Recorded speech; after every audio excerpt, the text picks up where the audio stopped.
Friends, ഞാൻ ഇന്നിവിടെ പറയാൻ പോകുന്നത് നിങ്ങളൊക്കെ സോഷ്യൽ മീഡിയയിൽ കണ്ടിട്ടുണ്ടാവും.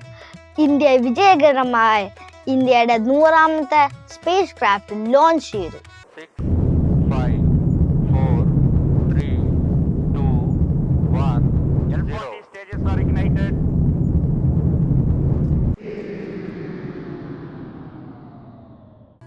നമുക്ക് ഇതിൻ്റെ ആഴങ്ങളിലേക്കൊന്ന് പോയാലോ. ഈ 100ാമത്തെ സ്പേസ് ക്രാഫ്റ്റ് എവിടുന്നാ വിക്ഷേപിച്ചെന്നറിയോ? ഇത് വിക്ഷേപിച്ചത് സതീഷ് ധവാൻ സ്പേസ് സെന്ററിൽ നിന്നാണ്. അതിൻ്റെ പേരെന്താണെന്നറിയോ? NVS-02.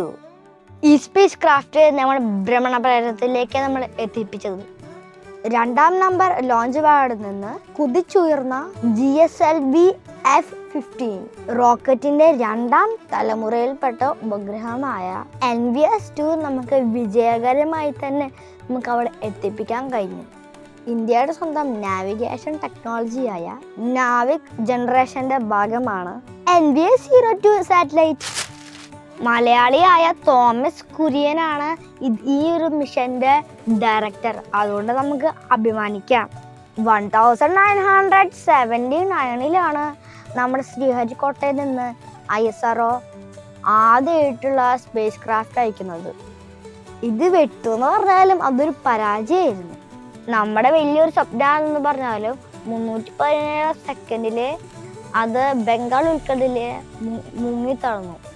നമ്മുടെ ഈ ആദ്യത്തെ വിക്ഷേപണങ്ങളുണ്ടല്ലോ, നമ്മളൊക്കെ സൈക്കിളിലാണ് ആ ഒരു ലോഞ്ചിങ് പാഡിലേക്ക് റോക്കറ്റ് കൊണ്ടുവന്നത്. അപ്പോൾ ഒന്ന് ആലോചിച്ച് നോക്കിയാൽ നമ്മുടെ ഇന്ത്യ എത്ര ഡെവലപ്പായിന്ന്. ഈ പരാജയത്തിൽ നിന്ന് ഒരുപാട് പാഠങ്ങൾ പഠിച്ചിട്ടാണ് ബാക്കിയുള്ള എല്ലാ സ്പേസ് ക്രാഫ്റ്റുകളും നല്ല സൂപ്പറായിട്ട് സക്സസ്ഫുള്ളായിട്ട് നമുക്ക് ഇന്ത്യക്ക് ചെയ്യാൻ കഴിഞ്ഞത്.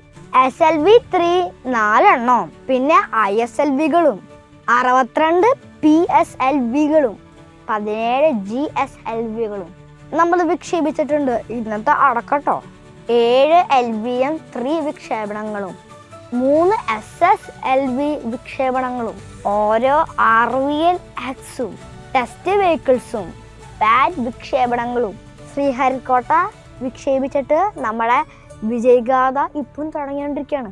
നമ്മളിപ്പോൾ 100 സ്പേസ് ക്രാഫ്റ്റ് അയച്ചു എന്ന് പറഞ്ഞാൽ നമ്മൾ ഒരുപാട് സന്തോഷിക്കുന്നുണ്ടല്ലോ. ഇതിൻ്റെ ചരിത്രം ഞാനിപ്പോൾ പറഞ്ഞതാണ്. ഇപ്പം നിങ്ങൾക്ക് ഒരുപാട് കാര്യം മനസ്സിലായെന്ന് തോന്നുന്നു.